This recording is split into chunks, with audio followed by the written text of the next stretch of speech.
कभी सोचा है कि ऊंची आवाज में मंत्र बोलने से लेकर मन की उस गहरी खामोशी तक का सफर कैसा होता है, जहां सारे विचार, सारी हलचल, सब कुछ एकदम थम सा जाता है?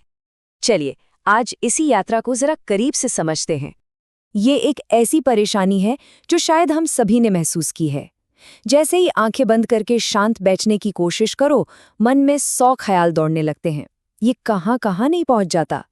तो सवाल यही है कि इस दौड़ते भागते मन को आखिर ठहराया कैसे जाए? देखिए, इसका एक बहुत ही कारगर रास्ता है, जाप की साधना। और हाँ, ये सिर्फ किसी मंत्र को रटना भर नहीं है, ये उससे कहीं कहीं ज्यादा गहरा है। ये दरअसल एक प्रक्रिया है जो हमें धीरे धीरे सतह के शोर से भीतर की शांति तक ले जाती है। तो इसे ऐसे समझते हैं, ये सफर शुरू होता है बाचिक जाप से, जहां मंत्र को इतनी आवाज में बोला जाता है कि कान आसानी से सुन सकें। इसके बाद आता है उपांशु जाप। इसमें सिर्फ होंठ हिलते हैं, एक फुसफुसाहट जैसी बहुत धीमी आवाज होती है। और आखिर में आता है सबसे गहरा स्तर, मौन जाप, जहां सब कुछ, सारा का सारा जाप सिर्फ मन के अंदर चलता है, बाहर कोई हलचल नहीं होती। तो चलिए अब जरा मौन जाप को थोड़ा और करीब से देखते हैं, क्योंकि असल में मन की असली खोज, असली सफर यहीं से शुरू होता है।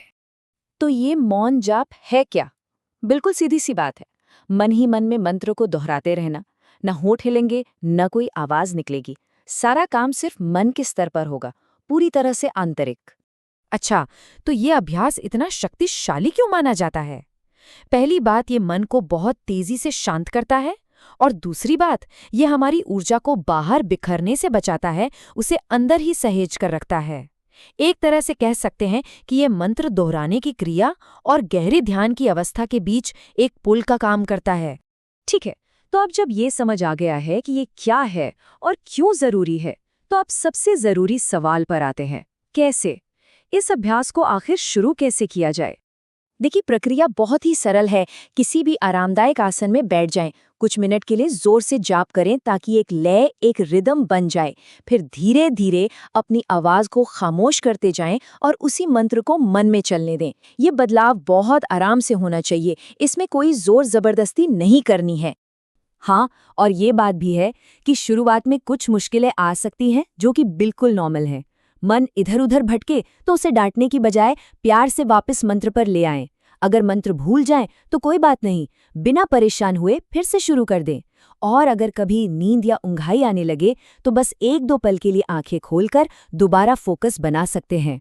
जब मौन जाप का अभ्यास लगातार बिना किसी तनाव के चलता रहता है, तब एक बहुत ही दिलचस्प पड़ाव आता है, एक ऐसी अवस्था जहां सारी कोशिशें खत्म हो जाती हैं।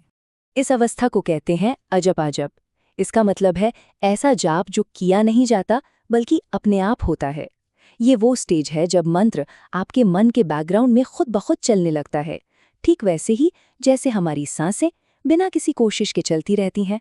देखिए, शुरुआत में हम होते हैं जो कोशिश करके मेहनत से मंत्र का जाप करते हैं। ये एक सक्रिय काम है, एक एक्शन है। लेकिन जब अभ्यास गहरा होता है तो पासा ही पलट जाता है।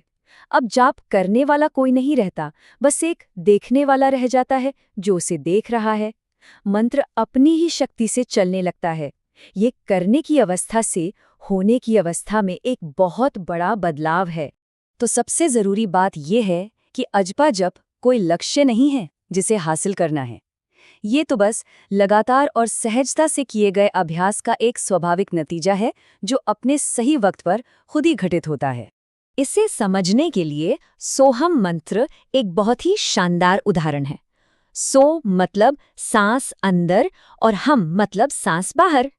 अब क्योंकि सांस तो अपने आप चलती है, उसे चलाने के लिए कोई मेहनत नहीं करनी पड़ती, तो ये मंत्र भी बड़ी आसानी से उसके साथ जुड़कर बिना किसी कोशिश के अपने आप चलने लगता है। तो चलिए अब इस पूरी प्रक्रिया के आखिरी पड़ाव पर नजर डालते हैं। ये सारी साधना, ये पूरी यात्रा हमें आखिर लेकर कहाँ जाती है, इसकी मंजिल क्या है? तो देखिए, ये पूरा सफर कुछ इस तरह दिखता है। शुरुआत होती है एक मंत्र से जो हमें बाहर की आवाज से अंदर की खामोशी यानी मौन तक ले जाता है। यही खामोशी जब गहरी होती है तो वो ध्यान में बदल जाती है, और उस ध्यान का जो आखिरी नतीजा है वो है मन की सच्ची गहरी शांति। तो इस पूरी यात्रा में सबसे ज़रूरी क्या है? बस 3 बातें। पहली, आराम से बिना किसी जोर ज़बरदस्ती के शुरू करें। दूसरी, नियमित रूप से अभ्यास करें, भले ही रोज़ थोड़ा ही करें। और तीसरी, सबसे ज़रूरी, धैर्य रखें, प्रक्रिया पर भरोसा रखें, नतीजे अपने आप आएंगे। और आखिर में बस एक सवाल छोड़ जाते हैं कि अगर कोई अपने मन के सारे शोर के पार जाकर उस गहरी खामोशी तक पहुंचने की कोशिश करे, तो वहां उसे क्या मिल सकता है? शायद इसका जवाब तो हर किसी को अपने ही सफ़र में खुद ही मिलता है।